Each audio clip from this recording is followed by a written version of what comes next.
Daniel, capítulo de número 8.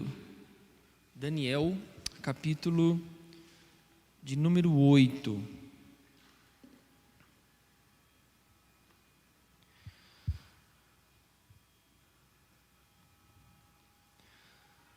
No terceiro ano do reinado do rei Belsazar, eu, Daniel, tive uma visão. Isso aconteceu depois daquela visão que eu tive anteriormente. Quando tive a visão, parecia que eu estava na cidadela de Suzã, que fica na província de Elão. Nessa visão, eu estava junto ao rio Ulaí. Levantei os olhos e eis que diante do rio estava um carneiro que tinha 2 chifres. Os 2 chifres eram compridos entre os olhos. Foi na direção do carneiro que tinha os 2 chifres que eu tinha visto diante do rio e correu contra ele com todo o seu furioso poder. Eu vi quando o bode chegou perto do carneiro e, enfurecido contra ele, o atacou e lhe quebrou os 2 chifres. O carneiro não tinha força para resistir ao bode.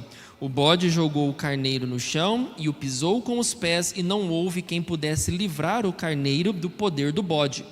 O bode se engrandeceu cada vez mais. Porém, quando estava no auge do seu poder, o seu grande chifre foi quebrado, e em seu lugar saíram 4 chifres bem visíveis, que cresceram na direção dos 4 ventos do céu. De um dos chifres saiu um chifre pequeno que se engrandeceu na direção do sul, do leste e da terra gloriosa. Ele se engrandeceu tanto que alcançou o exército dos céus. Lançou por terra alguns desse exército e das estrelas e os pisou com os pés. Ele se engrandeceu tanto que chegou a desafiar o príncipe desse exército. Tirou dele o sacrifício diário e destruiu o lugar do seu santuário. O exército lhe foi entregue com o sacrifício diário por causa das transgressões. Lançou por terra a verdade e tudo o que ele fez prosperou. Depois ouvi um santo que falava, e outro santo lhe perguntou: até quando vai durar a visão do sacrifício diário suprimido e da transgressão desoladora? Até quando o santuário e o exército ficarão entregues para que sejam pisados aos pés? Ele me disse: até 2.300 tardes e manhãs. Depois o santuário será purificado. Depois que tive a visão, eu, Daniel, procurei entendê-la. Foi quando se apresentou diante de mim um ser que tinha a aparência de homem. E ouvi uma voz de homem que vinha das margens do rio Ulaí e que gritou assim: Gabriel, explique a visão a esse homem. Ele veio para perto de onde eu estava. Quando chegou, fiquei com muito medo e caí com o rosto em terra. Mas ele me disse: filho do homem, você precisa entender que essa visão se refere ao tempo do fim. Ele ainda falava comigo quando caí sem sentidos com o rosto em terra.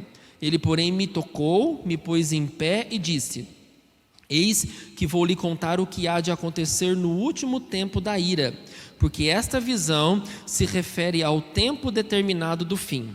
Aquele carneiro com 2 chifres que você viu são os reis da Média e da Pérsia. O bode peludo é o rei da Grécia e o chifre grande entre os olhos é o primeiro rei.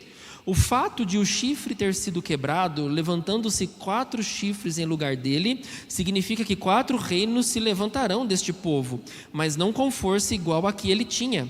Quando se aproximar o fim desses reinos e as transgressões tiverem chegado ao máximo, surgirá um rei cruel e mestre em intrigas. Grande será o seu poder, mas não por sua própria força. Causará destruições terríveis e prosperará naquilo que fizer. Destruirá os poderosos e o povo santo. Por sua astúcia fará prosperar o engano. No seu coração ele se engrandecerá e destruirá muitos que vivem despreocupadamente. Ele se levantará contra o príncipe dos príncipes, mas será destruído sem intervenção humana. A visão das tardes e das manhãs que lhe foi dada é verdadeira, mas guarde a visão em segredo, porque se refere a dias ainda bem distantes. Eu, Daniel, enfraqueci e fiquei doente durante vários dias. Depois me levantei e tratei dos negócios do rei. Fiquei espantado com a visão e não havia quem a entendesse. Oremos. Obrigado, Senhor, por podermos cultuar ao Teu nome com liberdade. Obrigado porque o Senhor cuida de nós e nos sustenta e nos dá a Tua palavra, que serve para nos confortar, mas também para nos consolar em meio a esses dias maus. Que o Senhor, ó Deus, fale conosco e nos dê porção do céu para enfrentarmos essa semana e enfrentarmos a vida com o Senhor. Eu oro em nome de Jesus. Amém. Nós vimos na semana passada, baseados em Daniel 7, que apesar de uma sucessão monstruosa de reinos, como a gente viu na perspectiva daqueles vários animais que se levantam do mar, Deus está sentado no trono, governando soberanamente todas as coisas. Por mais que os reinos que se apresentem sejam monstruosos na sua aparência e no seu domínio, nós fomos reanimados por ver que Deus está sentado no trono, gerindo todas as coisas, e tudo se encontra no total controle do nosso Deus. E a gente ainda foi mais alimentados e encharcados de esperanças quando nós vimos ainda em Daniel capítulo 7 que haverá um tempo em que os reinos desse mundo cessarão e que o reino eterno de Cristo vai ser estabelecido de maneira definitiva por toda a eternidade. E o reino de Cristo, conforme Daniel nos descreve, é um reino poderoso do qual nós faremos parte e reinaremos com o Senhor Jesus. Mas a questão é, nós não sabemos quando essas coisas vão acontecer. Nós temos a previsão de que vai acontecer, e isso já é o bastante para nós ficarmos animados por saber que esses reinos mundanos, eles vão ter fim. Por vermos que a monstruosidade dos reinos desse mundo vão cair e o reino de Cristo será estabelecido, porque Deus está no controle de todas as coisas. Mas a gente não sabe quando essas coisas vão acontecer. A gente não sabe quando isso vai se dar. E como eu disse na liturgia, ao longo da história, muitas pessoas se levantaram procurando trazer datas, antever o fim. Isso é inútil, porque não nos é dada permissão para sondar essas coisas. Não nos é dado capacidade para poder prever quando essas coisas vão acontecer. E o próprio Cristo se valeu de dizer isso. Não cabe a vocês, não compete a vocês saber as coisas que estão determinadas por fim. Então nós não temos qualquer condição ou permissão para poder sondar o fim. E a sensação que nós temos é de uma criança que está viajando com os pais.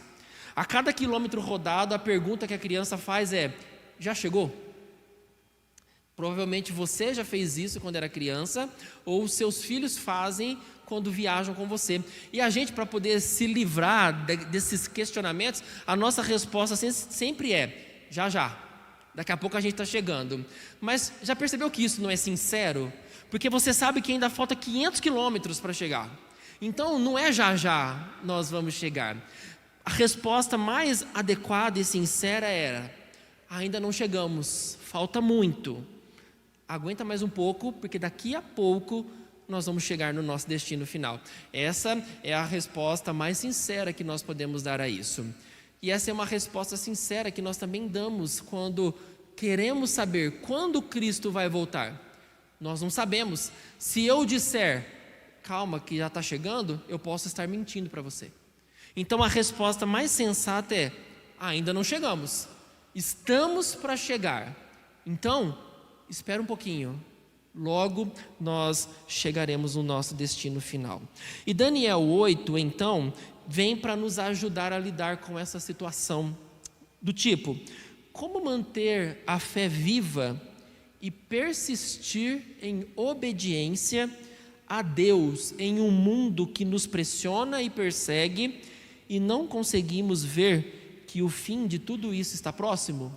Repito: como manter a fé viva e persistir em obediência a Deus em um mundo que nos pressiona e persegue e não conseguimos ver que o fim de tudo isso está próximo? Como se manter crente num mundo hostil a nós, sabendo que eu não sei nada sobre o fim? Quando ele vai acontecer? Como ficar obediente a Deus, mesmo nesse mundo que nos persegue e a gente não consegue ver que o fim está próximo? E Daniel 8, então, vem nos instruir sobre isso. E o texto de Daniel 8 começa nos mostrando o tempo e o espaço em que está acontecendo. Daniel começa no versículo 1, dizendo que é o 3º ano do rei Belsazar, ou seja, o Império Babilônico ainda está no poder e é a superpotência mundial. Você se lembra que Belsazar foi sucessor de Nabucodonosor no trono da Babilônia. E é possível que essas visões que Daniel teve no capítulo 7 e no capítulo 8 serviram para que ele tivesse coragem para falar contra Belsazar no capítulo 5. Você se lembra do capítulo 5, que é a escrita na parede, quando uma mão aparece e escreve, e Belsazar está fazendo uma festa de arromba com mais de 1000 pessoas, esqueceram de cuidar do reino, e aquela mão escreve em letras grandes e garrafais e diz: o seu reino foi pesado, o seu reino será dividido, você foi pesado e foi achado em falta, e você vai morrer muito em breve. Naquela noite Belsazar é morto, porque os medos e os persas invadem a Babilônia. Então, percebam que eu disse isso na semana passada, Daniel não é escrito de forma cronológica. Daniel não se preocupou em escrever à medida que as coisas aconteciam. Ele se preocupou em registrar aquilo que Deus havia determinado ser registrado. Então, nós vemos em que momento Daniel escreve. Escreve quando Babilônia ainda era a potência mundial. Ele ainda diz para nós no versículo 1 que essa visão acontece 2 anos depois daquela visão descrita no capítulo de número 7. Daniel ainda diz que ele percebe que em espírito ele foi levado para um lugar concreto. Ele foi levado para um lugar que existe. Ele diz: quando eu vi essa visão, eu percebi que eu estava numa cidadela de Suzã, numa província de Elão, e eu estava junto ao rio Ulaí. Então Daniel percebe que ele é transportado em espírito para esse lugar que fica no território da Babilônia, e que depois que Babilônia cai, esse mesmo local se torna base do palácio real dos medos e persas. E isso então faz a gente identificar o contexto daquilo que vai acontecer.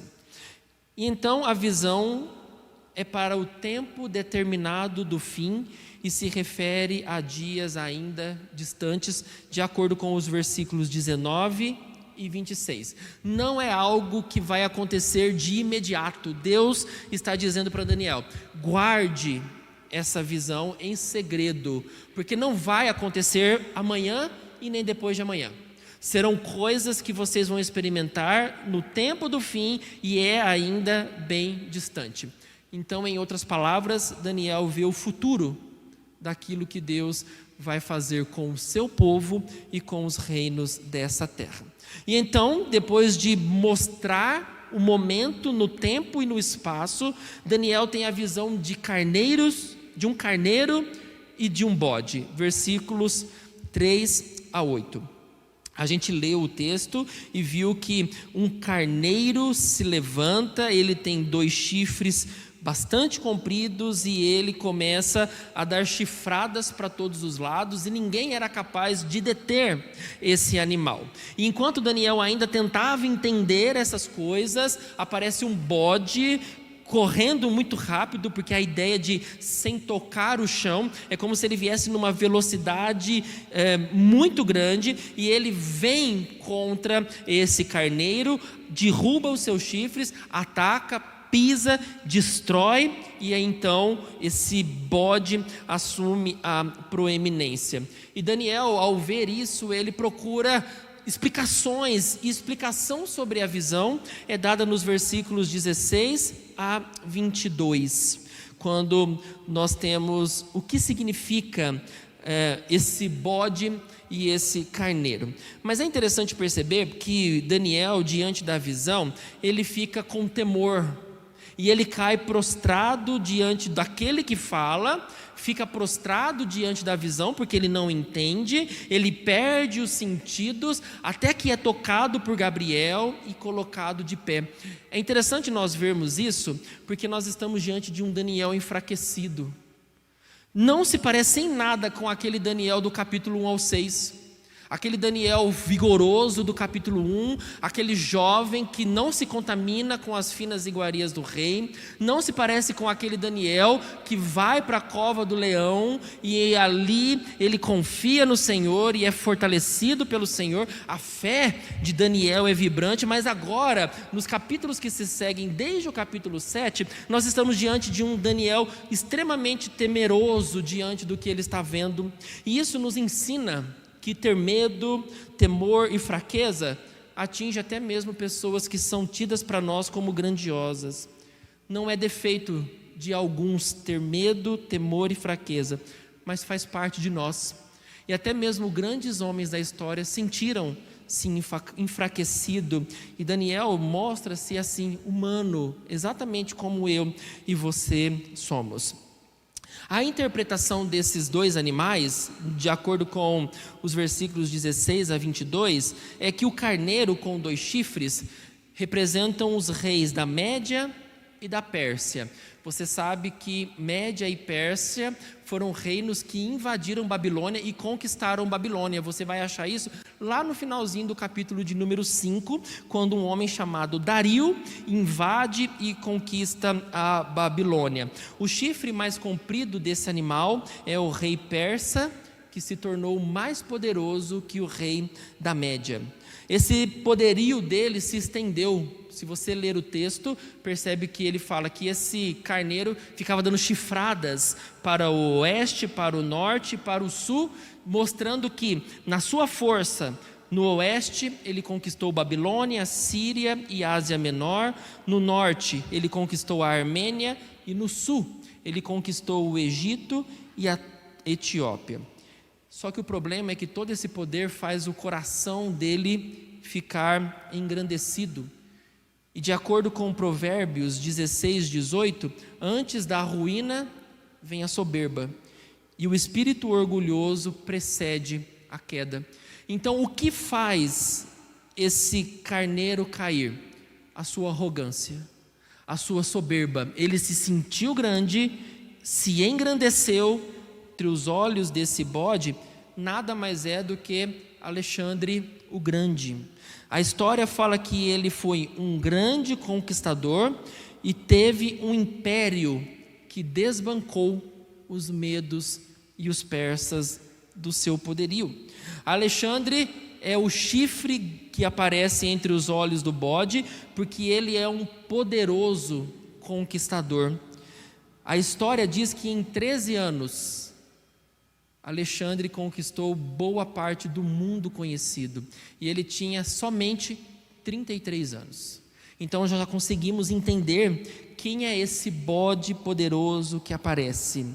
Quem é esse bode que aparece com força e destrói esse carneiro. Mas o texto continua falando que uma hora esse bode cai. O chifre cai, Alexandre morre, e 4 generais assumem o governo mundial, da onde nós temos os 4 chifres que saem na cabeça desse bode. Mas no versículo 22, comparados com Alexandre o Grande, o poder desses generais são muito poucos e não dá para ser comparado. Mas o que essa mensagem serve para mim e para você? Ou o que essa mensagem desses 2 animais serviram para o povo daquela época, tanto para o tempo de Daniel, quanto para o tempo daqueles que viriam depois de Daniel? Na verdade, trata-se de uma mensagem de esperança, uma mensagem para aqueles que sofreriam sob esses ataques terrenos, mas também por todas as gerações que também sofrem diante de poderes terrenos. É uma mensagem que procura trazer para o nosso coração confiança, para que nós não venhamos a desistir quando estes poderes terrenos se colocarem de prontidão contra nós. E é interessante que estes mesmos reinos aparecem no capítulo de número 2, quando Daniel vê a imagem daquela estátua de Nabucodonosor. Ela aparece no capítulo de número 7 em forma de monstros que sobem do mar, que trazem muito medo, que trazem terror, que são ferozes naquilo que fazem. E a gente olha para esses monstros do capítulo 7 e a gente pensa, eles são grandes e eles são impossíveis de serem destruídos. Mas na nossa perspectiva, eles são monstros. Porque na perspectiva de Deus, os reinos desse mundo nada são do que carneiros e bodes, que podem ser pacificados pelo Supremo Pastor. Interessante isso, que a gente olha para os poderes desse mundo, eles são difíceis de serem derrubados. A gente olha para as potências mundiais e elas são como monstros que vêm para cima de nós e querem nos derrubar. Mas essa é a nossa perspectiva humana e muito limitada. Mas quando Deus olha para Ele, são apenas carneiros e bodes. E Ele pode simplesmente, com a força das suas mãos, deter e acabar com a força desses animais. E é interessante que, anos antes dessas coisas acontecerem, Deus revela que já sabe todos os detalhes da história. Antes dessas coisas virem à tona, Deus já revela para Daniel, ensinando para ele quem está no controle da história. Nós temos o recurso de ver a história agora já acontecida. Podemos olhar para esses textos e identificar, olha, de fato, Babilônia caiu, os medos e os persas dominaram, depois veio a Grécia com o poder de Alexandre o Grande, depois veio poderes de 4 generais. Nós temos esse recurso hoje, porque a história já aconteceu. Eles não tinham esse recurso nas mãos e eles precisavam crer no Senhor e naquilo que Deus está fazendo. Precisavam crer que a história estava nas mãos do Senhor. E por mais imponentes que estes reinos acreditavam ser, nada mais são do que atores no palco de Deus. Nada mais são do que servos daquilo que Deus está fazendo. E é isso que Deus está ensinando para Daniel. Daniel, as coisas vão ficar difíceis, as coisas vão piorar ainda mais quando o fim estiver se aproximando. Mas calma. Eu estou no controle das coisas. A história eu já sei como vai acontecer e nada escapa do meu controle. Deus está ensinando para Daniel, para gerações depois de Daniel, e Ele continua ensinando para nós. Os reinos desse mundo, eles são amedrontadores, mas para Deus são apenas carneiros e bodes que são totalmente controlados pelo Supremo Pastor das nossas vidas.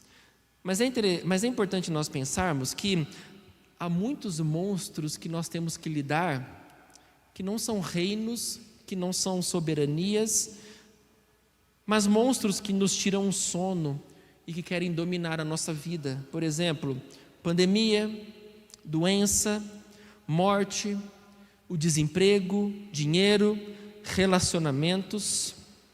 Todos estes são monstros que nos tiram o sono e que querem destruir a nossa vida. E Daniel 8 nada mais é do que um bálsamo de Deus derramado sobre as nossas feridas, para nos ensinar que Deus está controlando todas as coisas e que nada foge das suas mãos. Mas o texto continua nos versículos 9 a 14, falando agora sobre estes chifres que surgem na cabeça desse bode. Somos apresentados a 4 chifres, como a gente conhece pela história. Esses 4 chifres são 4 generais que sucederam Alexandre o Grande no domínio mundial. Mas dentre esses 4 chifres, um pequeno surge que se torna grande, conquista o sul, conquista o leste e conquista a terra gloriosa tida como Israel. Esse poder se torna poderoso, se torna grande, e na visão de Daniel ele luta contra o céu e procura prevalecer, não apenas contra o céu, mas contra a própria terra. E é interessante que o texto diz que ele vence, que ele ganha poder e tudo que ele faz dá certo. Na luta contra o céu, ele desafia as estrelas e desafia até mesmo o príncipe desse exército. Daniel está fazendo menção ao próprio Deus. O príncipe do exército do céu é o próprio Deus.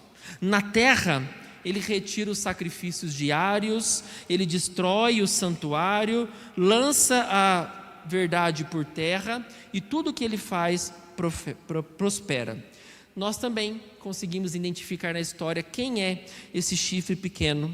Esse é um homem chamado Antíoco Epifânio. Ele foi um déspota sírio, um mau rei, um homem sanguinário, arrogante, e ele mata outros reis. Por isso que outros chifres caem quando ele se levanta. E ele se torna forte e dominador. Percebam que no próprio nome dele nós já podemos ver a insensatez. Ele se denomina Antíoco Epifânio. E o que é Epifânio? Significa Deus se manifestou. O próprio homem acredita ser Deus. Ele acredita ser tão poderoso quanto Deus. E nessa empreitada de querer ser Deus, ele se coloca em guerra contra o próprio Deus. Ele luta contra o exército do céu e deseja ser Deus. Ele acha que ele pode se tornar como Deus. Na guerra que ele faz na terra, Antíoco Epifânio, ele faz com que a cultura grega e as suas idolatrias dominem o mundo. Antíoco Epifânio, ele luta contra o povo de Deus, ele dá fim ao sacrifício diário, ele para com os sacrifícios que aconteciam no templo, ele bane a circuncisão de entre o povo de Israel e ele corrompe as leis de Deus no seu poder. Ele profana o templo. Na frente do templo ele faz uma estátua em adoração a Zeus. No lugar do Santo dos Santos, aquele lugar onde somente o sumo sacerdote podia entrar uma vez por ano, ele faz a queima de um porco no altar que era consagrado a Deus, e você bem sabe que porco era um animal impuro para todo judeu. Ele faz exatamente isso dentro do templo. Ele queima cópias das escrituras que estavam guardadas e ele mata aqueles que permanecem fiéis a Deus. Então percebam que aquilo que Daniel vê é um grande mal que virá sobre o povo. Um homem poderoso, mas muito mal, que vai gerar grandes problemas para a nação do povo de Deus, vai perseguir o povo de Deus. E é exatamente isso o que nós temos nos versículos 23 a 25. Quando se aproximar o fim desses reinos e as transgressões tiverem chegado ao máximo, surgirá um rei cruel e mestre em intrigas. Grande será o seu poder, mas não por sua própria força. Causará destruições terríveis e prosperará naquilo que fizer. Destruirá os poderosos e o povo santo. Por sua astúcia fará prosperar o engano. No seu coração ele se engrandecerá e destruirá muitos que vivem despreocupadamente. Ele se levantará contra o príncipe dos príncipes, mas será destruído sem intervenção humana. Então surge esse homem na história, um homem que ousa ser como Deus, a manifestação de Deus, Epifânio, luta para ser igual a Deus e batalha contra o povo de Deus, profana o altar, destrói manuscritos, cópias das escrituras e mata aqueles que querem permanecer fiel a Deus. E por causa dos seus maus atos, uma guerra foi instaurada.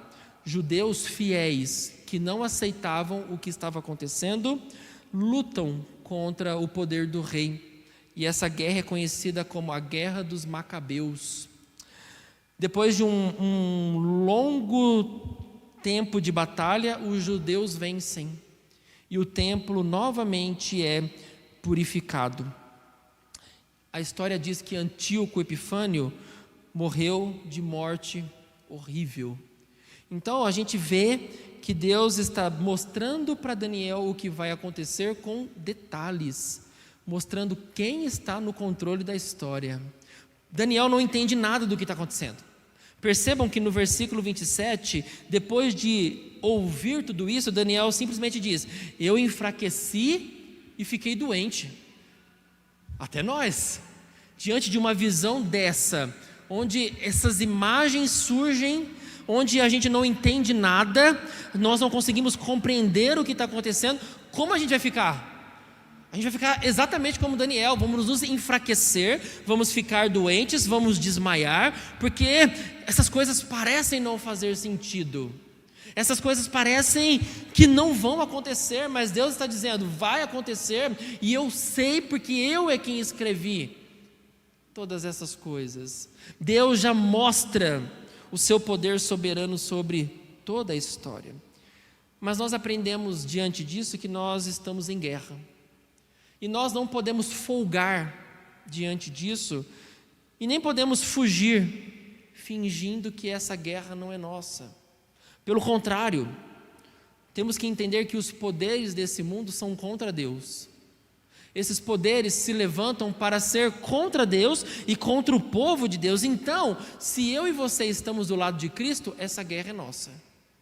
E a Bíblia constantemente fala de que nós estamos em guerra.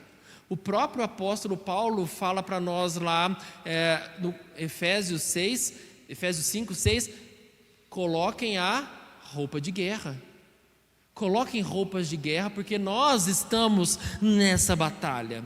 Mas percebam que essa batalha não é só porque Satanás quer derrubar a igreja. Não é só porque Satanás quer abalar a nossa fé. Não é apenas uma guerra contra as estratégias de Satanás prevalecendo contra a igreja. Olha os versículos 12 e o versículo 23. A mesma expressão aparece nesses dois versículos. O exército, versículo 12, lhe foi entregue com o sacrifício por causa das transgressões. Versículo 23, quando se aproximar o fim desses reinos e as transgressões. Por que nós estamos em batalha? Não é apenas por causa daquilo que Satanás deseja fazer contra a igreja e contra a nossa fé. Nós estamos em guerra por causa da transgressão. Estamos em guerra por causa do pecado que nós cometemos. Estamos em guerra por causa de todo o mal que praticamos contra o Senhor. E nós lutamos porque nos afastamos de Deus. Um texto importante de Deuteronômio 28, de 45 a 48, diz assim: todas essas maldições virão sobre vocês, os perseguirão e os alcançarão, até que vocês sejam destruídos, porque não ouviram a voz do Senhor seu Deus, para guardarem os mandamentos e os estatutos que lhes ordenou.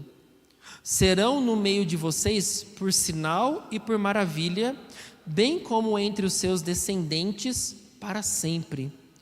Vocês não serviram o Senhor seu Deus com alegria e bondade de coração, apesar de terem abundância de tudo, e por isso com fome, com sede, com nudez e com falta de tudo, servirão os inimigos que o Senhor enviará contra vocês.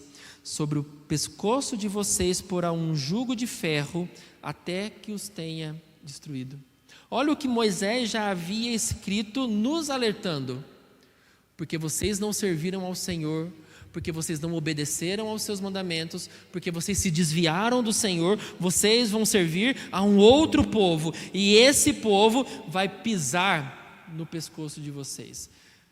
Esse povo mau que o próprio Deus levantará vai servir de jugo de ferro, vara de castigo do Senhor, porque vocês se desviaram do Senhor. E é por isso que nessa visão Daniel vê que por causa do nosso pecado nós estamos em guerra. Por causa das nossas transgressões, essas coisas acontecem, porque na lei já havia dito Deus: se vocês se desviarem de mim, vocês vão pagar um preço caro por andarem na contramão da minha vontade. Mas o texto ainda assim nos dá uma boa notícia. A boa notícia de que esse mal não vai durar para sempre.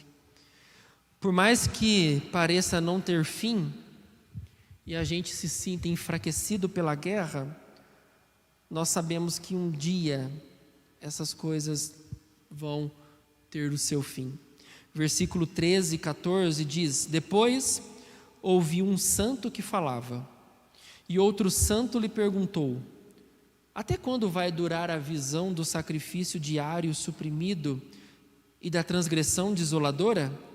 Até quando o santuário e o exército ficarão entregues para que sejam pisados aos pés? Ele me disse: até 2.300 tardes e manhãs. Depois o santuário será purificado. E o versículo 26 é a explicação: a visão das tardes e das manhãs que lhes foi dada é verdadeira. Nós não sabemos de fato o que são essas 2.300 tardes e manhãs. É possível que faça referência aos sacrifícios do templo que deixaram de acontecer por causa dos sacrifícios que Antíoco Epifânio fez quando ele oferecia porcos no altar de Deus e quando ele instituiu a cultura grega de adoração a deuses na frente do templo do Senhor. Mas mais importante do que a gente desvendar isso é saber que Deus está no controle de todas as coisas e que no tempo exato Ele vai dar um basta na maldade e na transgressão. É saber que o Senhor está soberanamente governando todas as coisas. E para nós encerrarmos, o que a gente tem é um Daniel que vê o fim. Ele tem um vislumbre daquilo que vai acontecer no final. Mas é dito para ele: Daniel, guarde essas visões, porque ainda não chegou o tempo delas acontecerem. Ainda não chegou o tempo de se cumprirem as visões. Nós, pelo contrário, temos o privilégio de conhecer a história e ao lermos Daniel 8, sabendo do que é, nós podemos adorar ao Senhor, que tudo sabe e que tudo governa e que todas as coisas têm na palma das suas mãos. Mas essa visão não serve somente para Daniel, não serve somente para aqueles que lutaram contra o poder da Babilônia, contra aqueles que lutaram contra o poder dos medos e dos persas, contra aqueles que lutaram contra o poder de Alexandre o Grande, e nem com aqueles que lutaram contra o poder de Antíoco Epifânio, e nem com aqueles que lutaram por toda a história por causa da sua fé. Mas isso também serve para mim e para você, para que a gente possa entender que sempre vão se levantar reinos contra Deus, reinos que vão lutar contra a nossa fé, poderes que vão fazer perseguição contra aquilo que nós cremos. Vão se levantar pessoas que vão ser contra os nossos templos, que serão contra as leis de Deus, que vão ser contra as escrituras, que vão querer fazer com que a gente se curva diante da cultura anti-Deus, que vão fazer a igreja ser desacreditada, que vão nos perseguir por causa da nossa fé. Essas coisas são para nos dizer: isso sempre vai acontecer até que o fim aconteça. Não é exatamente aquilo que Jesus diz em Mateus 24? Vocês estão tão ansiosos pelo fim, mas antes do fim, muita coisa vai acontecer. Antes do fim acontecer, vocês vão ser perseguidos, vocês vão sofrer na mão de gente mal, vocês vão ter que lutar por causa da sua fé, vocês vão ter que batalhar contra o pecado, vocês estão em guerra. E a Bíblia então está nos ensinando que essas coisas são assim, e por mais que a gente fique, já chegamos, Deus está dizendo: ainda não, continuem lutando, não baixem a guarda, mas continuem lutando. E o nosso papel nessa batalha é saber que Deus está no controle, e por causa disso, nós podemos descansar. Não descansamos em meio à guerra porque já vencemos, mas descansamos porque Deus é a nossa vitória. O Senhor é vitorioso. E Daniel 8 vem para nos ensinar exatamente isso. Que vão se levantar sim reinos maus e ímpios contra o Senhor, mas o Senhor é quem luta e quem governa todas essas coisas. Mas entendemos também que essa guerra não é apenas contra os poderes desse mundo orquestrado por Satanás e seus demônios. Nós também lutamos contra o pecado. Nós lutamos contra o mal que está dentro do nosso coração. Nós lutamos contra os desejos de fazer aquilo que é mal e contra os prazeres desse mundo. E eu sei que eu e você, diante dessa guerra contra o pecado, falhamos muito. Nós vacilamos muitas vezes. E a sensação que nós temos é de ficar prostrados diante dessa batalha, porque inúmeras vezes somos vencidos pela vontade de fazer aquilo que é mal, pela vontade de fazer aquilo que desagrada ao Senhor. E só tem um jeito de vencer essa guerra: é pela cruz. Só existe uma maneira de nós conseguirmos vencer essa batalha contra o pecado: é olhar para a cruz e ver que na cruz o Senhor Jesus tomou sobre si a nossa rebelião. É olhar para a cruz e ver que Cristo sofreu a ira de Deus por causa dos nossos pecados, e Ele venceu. Então, para nós, Cristo é a garantia de que o plano de Deus sempre vai prevalecer. Quando olhamos para Cristo, podemos ficar cientes de que mesmo fracos por causa da batalha, somos seguros por causa da sua vitória. Então, pode ser breve ou pode ainda demorar o nosso tempo nesse mundo. Não sabemos, mas nós podemos ficar em paz e descansar no controle de Deus sobre a história. E principalmente, descansamos porque Deus está no controle da nossa vida. Ficamos muitas vezes enfraquecidos como Daniel, sem entender, mas somos levantados pela pessoa de Jesus Cristo, que nos faz prevalecer sobre o mal e sobre o pecado. E mesmo nessa sucessão de reinos maus que visam perseguir-nos por causa da fé, nós já somos vitoriosos por causa da pessoa maravilhosa do Senhor Jesus. Eu quero convidar você a cantar mais uma vez. Nós já cantamos esse hino, Rude Cruz, mas agora eu quero convidar você a cantar mais uma vez com mais convicção. Eu amo a mensagem da cruz. Eu amo porque essa mensagem gloriosa da cruz é o que me provê de salvação. Essa mensagem gloriosa da cruz é o que me dá certeza da salvação e que me faz ficar de pé, mesmo em meio à dura batalha contra os reinos desse mundo mau e contra o pecado que habita no nosso coração.